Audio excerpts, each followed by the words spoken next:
So why do we watch TED Talks? Why is it that some ideas inspire us? But more interestingly, why is it that most people just keep thinking about ideas that inspire them? And only a small percentage of those people then go ahead and try these ideas. What's more interesting is only a smaller percentage then are able to do these ideas successfully. I'll define these one more time. 100% of the people have ideas, everybody. A small percentage of those who are inspired by others' ideas then go ahead and try. And then a very small percentage who think and try are able to replicate the others' ideas that inspired them originally.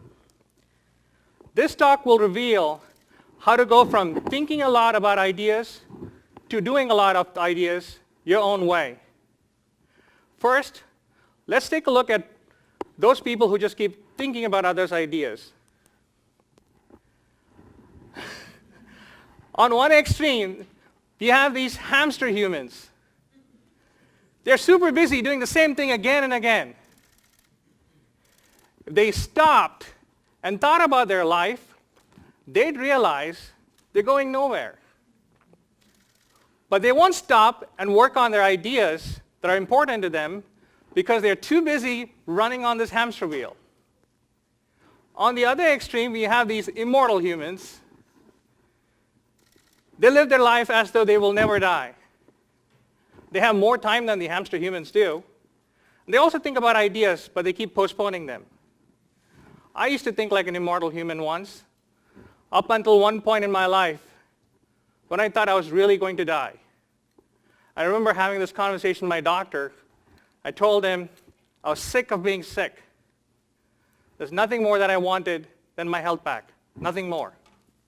I thought about all the things that I had postponed then, things I had never set a deadline for. And that's when I realized only the dead have no deadlines, pun intended. Let's next talk about people who go from thinking to trying others' ideas. Some time ago, I moved from my parents' home to this university and found an apartment. And for the first time, I had to cook for myself. And I tried some of these recipes that I found online and from these cooking shows. And let's just say, when I followed the step-by-step procedure, the final dish didn't quite turn out the way I intended it would.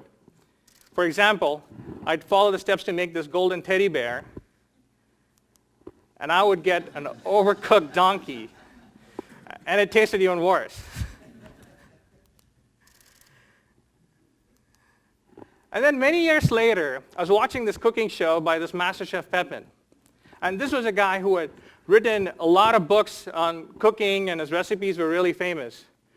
And he said, don't follow the recipe. It's like, what? Don't follow the recipe? I mean, he was the author of all these books. And he gave a great example. He said the first time he wrote this recipe for a fruit syrup, it took him 30 minutes to make it. The next time, the fruit were really ripe. So it only took him 10 minutes to cook the fruit. The third time, they're really hard. So it took him almost an hour to cook the fruit, and he had to boil the syrup separately. And he said if he had followed the same recipe every time, the dishes would have been a disaster. So he had to modify the recipe each time to produce the same great taste and look. And that's when I had this aha moment. Because up until this point, I'd try a recipe. If it didn't turn out well, I'd try a different recipe. I would never analyze the ingredients that I had access to and how they differed from what the recipe book said. And that led me to the second aha moment. What if our lives were just like recipes? The people in our lives are the ingredients. The activities that we do are the processes. The city that we live in, the workplace, the school that we go to, and so on. What if dates with yourself was the most important idea for you to change your life and the world? And by dates with yourself, I don't mean binge watching TV shows or playing video games. By that I mean removing all distractions from all the electronic devices that you use every day, or all the people that may distract you, and sitting down with a notepad and first coming up with a pause doing list. A pause doing list are a list of things that you enjoy today but need to be postponed so you can do the great things that you want. For example, I tell myself I'd stop watching my favorite TV show until I'm done with this important change that I'd like to make. And then come up with a start doing list. A start doing list could be the things that you need to do to be able to do the change that you want. It could be like acquiring a new skill, reading a book, talking to people who have achieved the change that you're trying to make. And then think about your life, how it would look like in a year from now or 3 years from now if you made the change versus if you didn't make the change. A lot of people plan their day or week, but it's so hard for people to sit down and think about their life in terms of years. It's as if they're afraid of it. And they meet with so many people every day over dinner table, over meeting rooms, but never with themselves.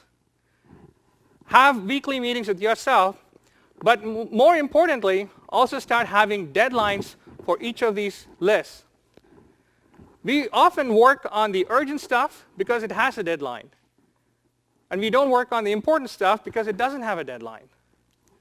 Next, let's think about the people in your life. Assume this is your lifeboat. The island is your goal. The sail and the lighthouse are your coaches, mentors, people who give you guidance. The waves and the rocks are the obstacles that you're going to face while you try to reach your goal. Catalysts are those who are going to accelerate your life, are paddling in the same direction to help your goal and help you reach faster. Then you have the inerts. These people are not paddling right now. They have the capacity to help you, but you haven't perhaps asked them yet, or they're disengaged. And then you have the inhibitors. The inhibitors are those who are paddling in the opposite direction or in a different direction, slowing you down from reaching your goal. You should persuade all the inerts and inhibitors to become a catalyst. If despite your best efforts, they don't become a catalyst, throw them off the boat. What I mean is remove them from your team or project. Don't actually throw people who disagree with you in water. What if dates with yourself was more powerful than meditation? Meditation is being able to remove all distractions, calming your mind, and then being able to subconsciously focus. Dates with yourself is being able to remove all distractions, calming your mind, and focus consciously. There are only 2 rules for dating yourself. Rule number 1, don't lose focus. Rule number 2, don't forget rule number 1. Let's next talk about retries. There's this classic story of a fox in the forest. It sees some delicious grapes. It goes near the grapevine. It jumps a few times, and it gives up. It says to itself, those grapes must taste pretty bad. And then it moves on. Compare that to the human scale of retries of these change makers. J.K. Rowling, the author of the Harry Potter series, had to retry 12 times. All the way up to Thomas Edison, who had to try more than 10,000 times to achieve his goal. And he didn't do that by making better candles. He improvised on his design to give you the light bulb. So how badly do you want the change? What is your level of persistence on a scale that can range from the fox all the way to Edison? With enough rethinking and retries, you can replicate any idea as it applies to your life. You can go from thinking a lot to doing a lot by rethinking and retrying and analyzing the factors that are unique to your life, the people in your life, the technology that you have access to, and so on.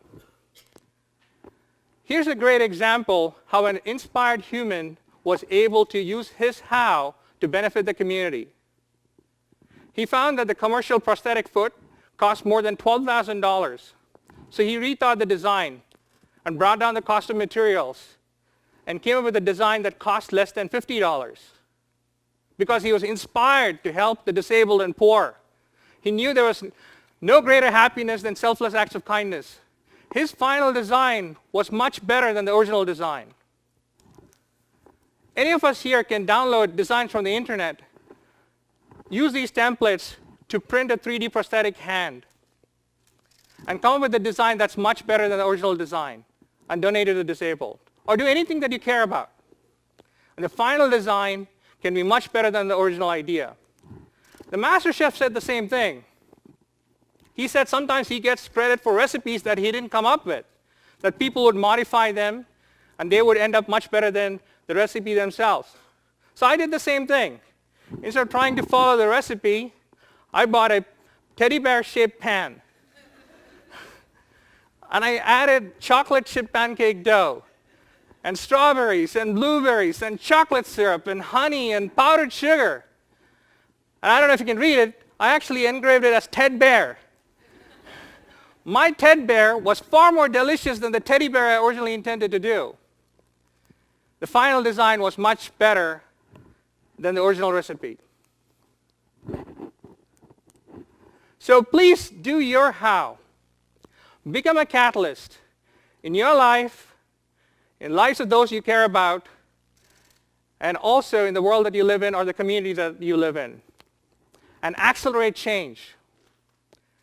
Please do your how now. And that's an idea worth spreading. Thank you very much. Thank you.